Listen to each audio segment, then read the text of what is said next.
Ya,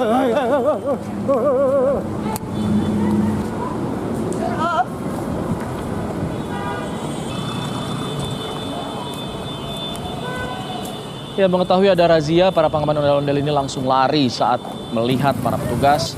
Bahkan mereka lari sambil membawa ondel-ondel mereka. Petugas kemudian langsung mengambil ondel-ondel, dibawa ke dalam truk. Selain itu, petugas juga mengamankan Pak Oga karena melawan saat hendak ditangkap petugas Satpol PP.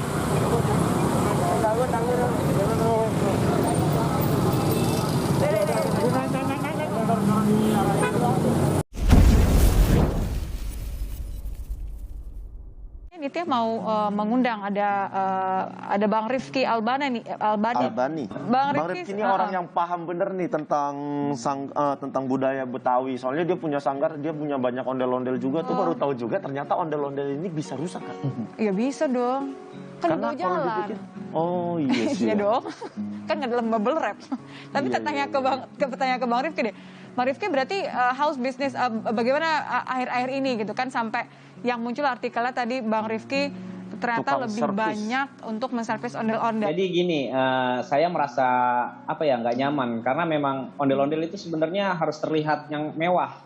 Kadang banyak teman-teman di jalanan ini topengnya asal jadi, warna nggak sesuai dengan Pergub 11 tahun 2017 gitu. Jadi saya usahakan saya yang nawarin gitu. Tanpa maksudnya biaya, ya seikhlas mereka gitu loh Mbak. Biar supaya jadi justru berangkat supaya semuanya standarnya sama nih, sama. Bagus gitu ya. Betul benar Mbak. Dan yang belum menggunakan alat musik kita rangkul, kita ajarin mereka untuk mobile ke sanggar-sanggar mereka bermain alat musiknya gitu. Jadi saya juga pengen sesuai kembali lagi ke tahun 2008-2009 Mbak. Ondel-ondel itu bisa dihitung dengan jari, nggak seperti sekarang karena zaman sekarang ini mempermudah. Siapapun bisa menggunakan ondel-ondel, hanya modal uang yang penting. Gitu. Nggak ada keterampilan khusus untuk bermain ondel-ondel Mbak untuk sekarang ini. Jadi esensinya hilang gitu, esensinya dari seninya sendiri hilang Bang Rifki. Seni hilang, udah gitu ya jadi ajang bisnis Mbak, lahan bisnis. Mereka modal ondel-ondel dan siapapun boleh bawa. Oh, ajang bisnisnya itu lebih ke mereka tuh sebenarnya kalau yang di jalan-jalan itu ada yang beli ke abang nggak sih Bang?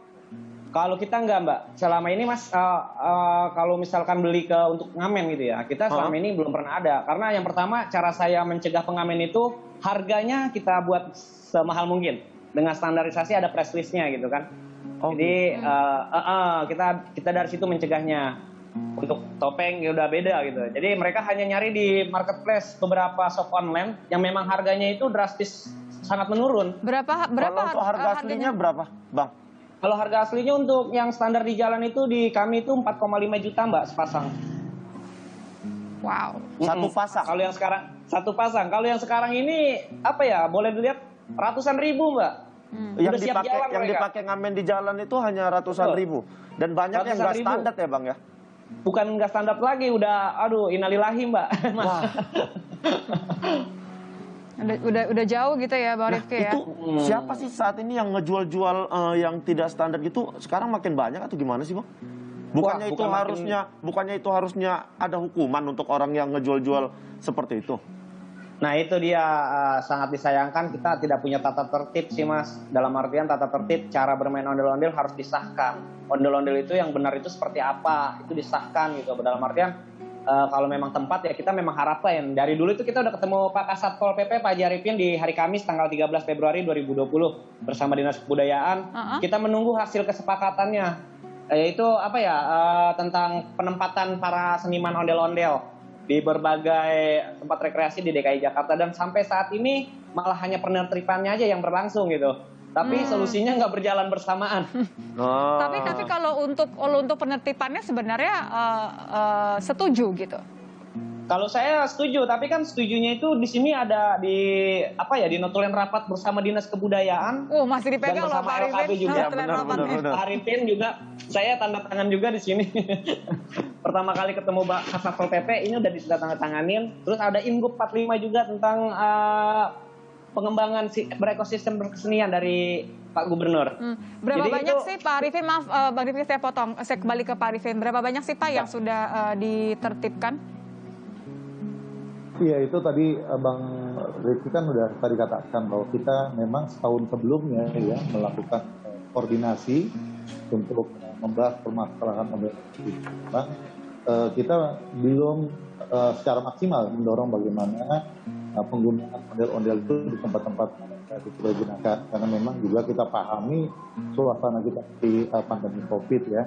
Tetapi karena sekali lagi bahwa apa yang tadi disampaikan juga bahwa munculnya ondel-ondel di jalan-jalan itu sudah sangat terkesan ondel-ondel apa adanya, ondel-ondel yang umum.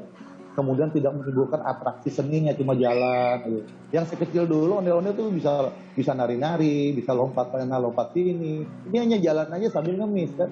Jadi minta-minta aja, jadi ngamen aja gitu. Nah, itulah makanya. Tapi ini kan yang kami kutip juga Pak Arifin, kami kutip juga bahwa sanksinya kan sebenarnya tidak hanya tertibkan untuk para senimannya gitu yang mereka keliling membawa ondel-ondel, tapi kan ada juga ini sanksi tindak pidana ringan kepada pemilik ataupun yang menyewakan, saya kutip ya, menyewakan ondel-ondel.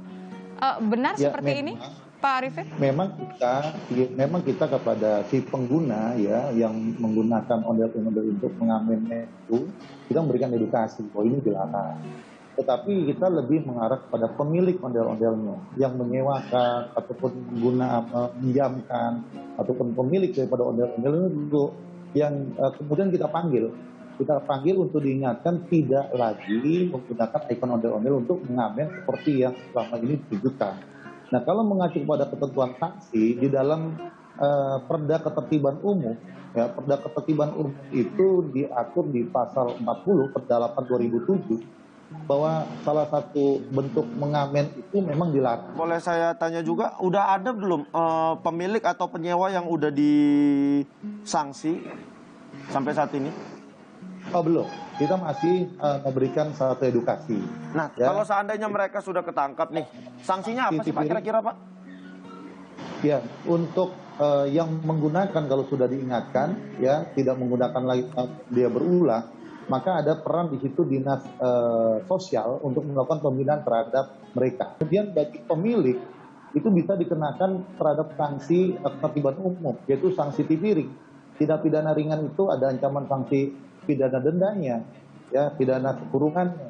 Nah itu prosesnya melalui justisia. Ya semua aturan yang disebutkan tadi itu kan sebenarnya aturan yang tuna budaya dan pelaksananya juga tuna budaya menurut saya.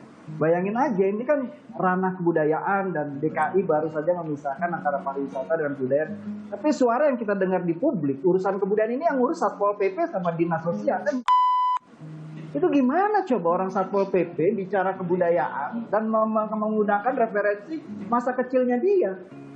Itu kan gimana caranya aturan seperti itu menurut saya? Saya katakan bahwa kebijakan ini bukan kebijakan Satpol PP, kebijakan yang sudah dibahas bersama dengan masyarakat adat Betawi. Tadi Bang Rifki juga ikut hadir bersama. Unsur-unsur dari masyarakat Betawi juga kami hadirkan untuk membahas ini. Kemudian juga dari Kepala Dinas Kebudayaan pun juga hadir bersama. Nah, putusannya adalah yang ngamen ini harus dilarang. Kemudian tugas kemudian memberdayakan, melestarikan, mengembangkan itu peran yang nanti akan dikembangkan oleh rekan-rekan dari Dinas Kebudayaan. Jadi setelah pertemuan bersama Pak Haji Arifin di Gedung Satpol PP Pemprov DKI pada tanggal 13 bulan Februari 2020, kami mengadakan kesepakatan bersama Dinas Kebudayaan. Ini udah diterima belum ya Pak Haji Arifin? Yaitu ondel-ondel yang ditangkap itu yang seperti apa? Oh, jadi kategorinya juga belum jelas begitu maksudnya? Iya, betul. Di sini kita udah sepakat ini sesuai apa ya? Harus menggunakan alat musik lengkap, berseragam, ondel-ondel sepasang dan domisilinya sesuai sanggar. Tapi di lapangan ini kenyataannya beda. Seluruhnya. Mereka ditertibkan seluruhnya. Jadi kalau kita lihat sekarang ini, yang ngamen itu tidak ada yang menggunakan alat musik tradisional yang dikatakan. Semua itu bisa dijamin ya Pak ya, dipastikan bahwa yang sudah ditertibkan ini karena tidak. Yang kita lihat itu adalah speaker, bukan alat saya udah. Mungkin Mbak Rifki punya temuan yang lain? Ya. Saya udah uji coba kemarin. Saya uji coba anak-anak saya suruh tes jalan sengaja melewati Satpol PP di kecamatan wilayah kami. Dan alangkah terkejutnya kami sama ditindak. Tidak ada yang bias dalam aturan. Aturannya sudah jelas bahwa terkait dengan penggunaan ikon ondel-ondel ini yang mengamen dengan tidak menggunakan ketentuan di dalam adat budaya Betawi, ya tentu kita mengedukasi. Dan ini bagian dari kegiatan penindakan atau penjangkauan terhadap PMKS. Jadi PMKS ini tentang masalah kesejahteraan sosial yang kemudian bersama dengan dinas sosial, itu bukan hanya ondel-ondel. Ya, ada manusia silver, sekarang mulai ramai di... Kalau Bapak tadi menyebutkan ini adalah sosialisasi, adalah edukasi, berarti butuh berapa kali sosialisasi sampai suatu tindakan, konteksnya adalah seniman ondel-ondel, untuk kemudian dikenai tindak pidana? Kita masih terus mengadukan edukasi bersama dengan dinas kebudayaan, untuk kemudian secara pasti tempat-tempat mana saja yang bisa kita kembangkan untuk bisa digunakan oleh teman-teman kita komunitas. Terima kasih Pak Arifin sudah hadir di bersama kami saat ini. Terima kasih. Kita mengapresiasi bahwa aturan itu diberikan untuk kebaikan bersama. Intinya itu yang kita pegang. Terima kasih Pak Arifin. Kami tunggu perkembangan selanjutnya untuk lokasi tadi ya. Bang Rizal, Bang Rifki tetap bersama Nitya dan Oki ya di sini ya. Kita masih akan ngobrol lagi soal bagaimana sih sebaiknya ini. Terima kasih.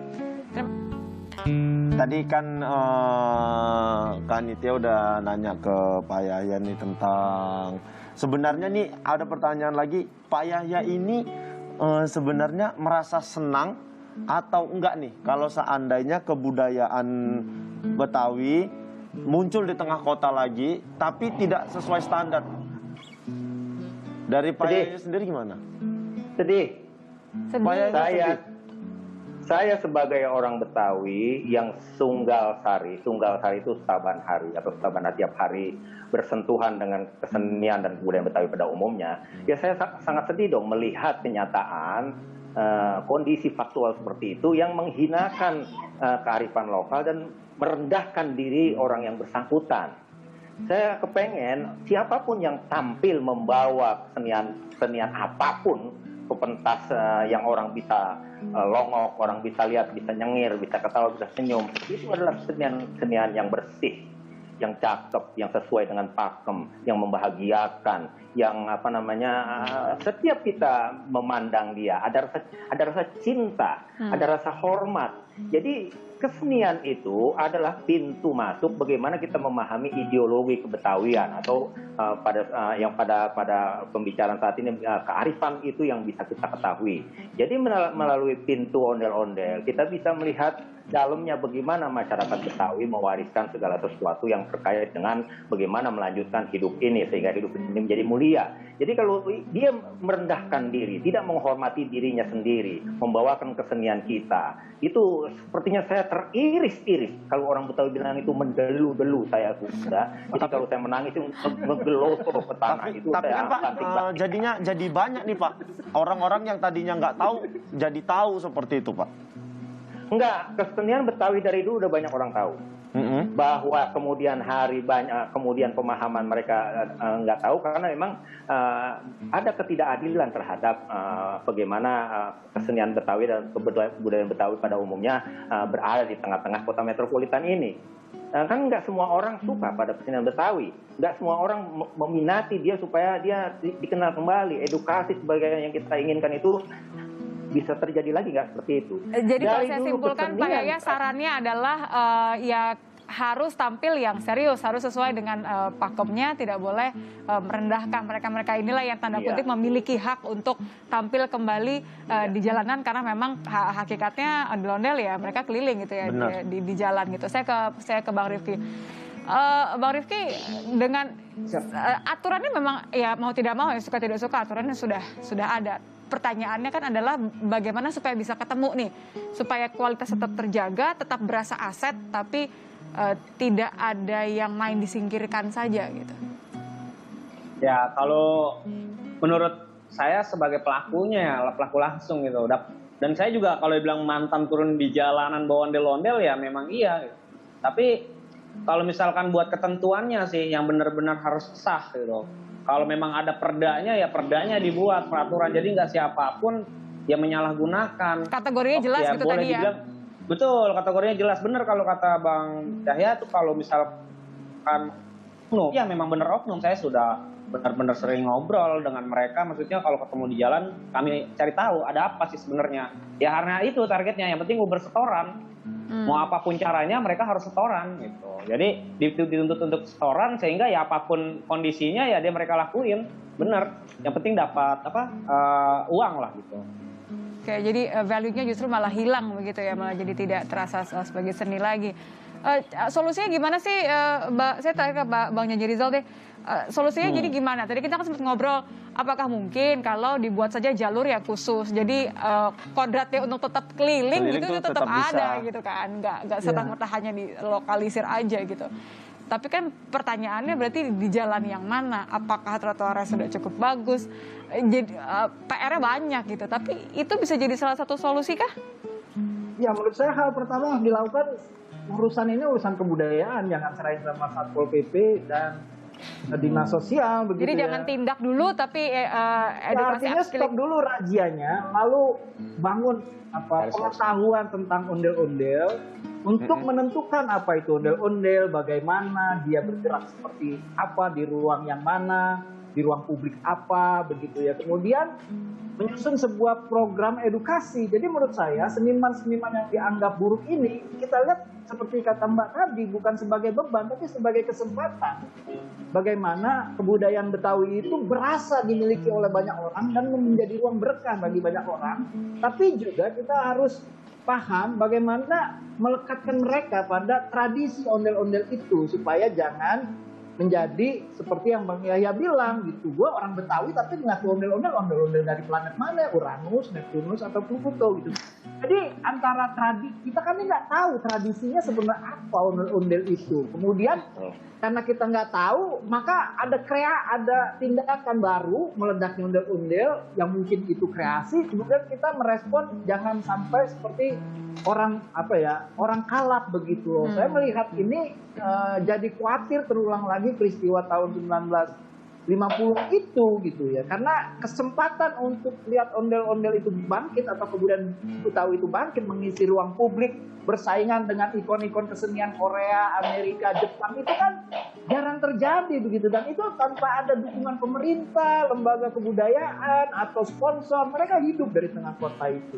Oke. Nah itu saya harus dilihat gimana itu menjadi berkah bukan sebagai musibah. Oke, diberikan jadi sarannya adalah ini saya tangkap nadanya sama semua nih.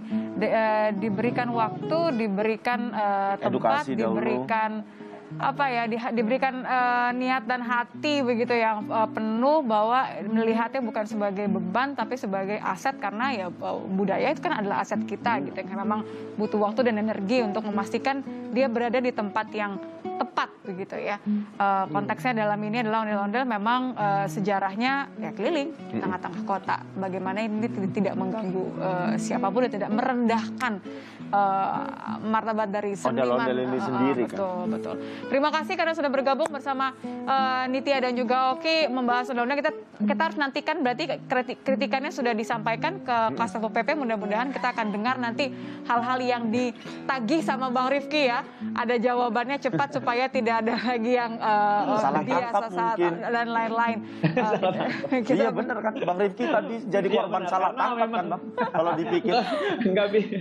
Masa peraturan ini ngikut Perda nomor 7 2008, gembel kita berarti. Iya, itu yang bahaya itu. Jadi stop dulu tuh Satpol PP dan dinas sosial. Ini harusnya menjadi ranah kebudayaan, bukan ranah apalagi mengacu ke tindak pidana ya. Terima kasih Bang Janji Rizal, terima kasih Bang Rifki, terima kasih Pak Yahya sudah bergabung bersama kita. Ini adalah PR bersama, karena ya kalau ngakunya tinggal di Jakarta ya harus peduli ya. Bener. Harus paham dulu baru boleh komentar. Itu yang saya kutip tadi. Paham dulu baru bisa komentar, baru habis itu boleh nyanyi kayak Om Jo.